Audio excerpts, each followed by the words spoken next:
పాత్రికేయ మిత్రులందరికీ కూడా నా హృదయపూర్వక నమస్కారాలు తెలియజేసుకుంటూ,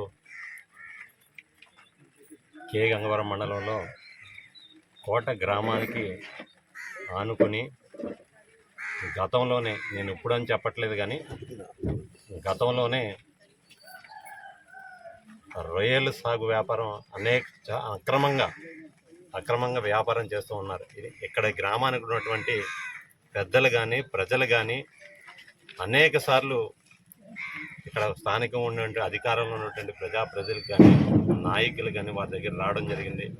మేము కూడా ఆనాడంటే సుమారు మేము ఈ రామచంద్రపురం నియోజకవర్గంలో అప్పుడు అధికారంలో లేకపోయినప్పటికీ కూడా ఎప్పుడు కూడా కే గంగవరం మండలంలో ఉన్నటువంటి గ్రామ ప్రజలందరికీ కూడా ఎటువంటి సమస్య వచ్చినా మేము అండగా ఉంటూ వచ్చాం. నేటి వరకు కూడా ఆనాడు ఒకటే చెప్పాం, గ్రామాలు ఆనుకుని ఉన్నటువంటి రొయ్యల సాగు వ్యాపారాన్ని, ఆ రొయ్యల చెరువులు అన్నీ కూడా తక్షణమే తొలగించాలని ఆనాడు మేము చెప్పినప్పటికీ ఇక్కడ ఎవరైతే రొయ్యలు సాగు చేస్తున్నారో ఆనాడు కోర్టుకు వెళ్ళడం జరిగింది. కోర్టు వరకు స్టే కూడా ఇచ్చారు. కానీ ఆనాటి నుంచి పోరాటం చేస్తూనే ఉన్నాం. ఈరోజు మరొకసారి ఇక్కడ రొయ్యలు సాగు చేయడానికి సిద్ధపడుతుంటే అప్పుడు ఇక్కడ పరిస్థితులు ఎలా దారితీస్తున్నాయంటే, మీరన్నా నేనన్నా మనకి నిత్యావసరంగా ప్రతిరోజు మనం బతికేదే నీళ్ళ మీద ప్రప్రథమంగా. ఆ నీరు గత 10-15 సంవత్సరాల నుంచి ఈ ప్రాంతాల్లో కే గంగవరం మండలంలో ఉన్నటువంటి అన్ని గ్రామాలు కూడా కలుషితం అయిపోయినాయి, దాదాపు పూర్తిగా కలుషితం అయిపోయినాయి. ఇప్పుడు కోట గ్రామానికి ఆనటువంటి చెరువును కూడా ఏవైతే తాగునీరు ఉందో అది కూడా 90% కలుషితం అయిపోయే పరిస్థితికి వచ్చింది. తప్పని పరిస్థితుల్లో గతంలో ఈ గ్రామంలో ఉన్నటువంటి పెద్దలు అనేక రకాలుగా పోరాడుతూ వచ్చారు. కోర్టు ద్వారా కానీ అధికారుల దృష్టికి పదే తీసుకువెళ్ళడం కానీ.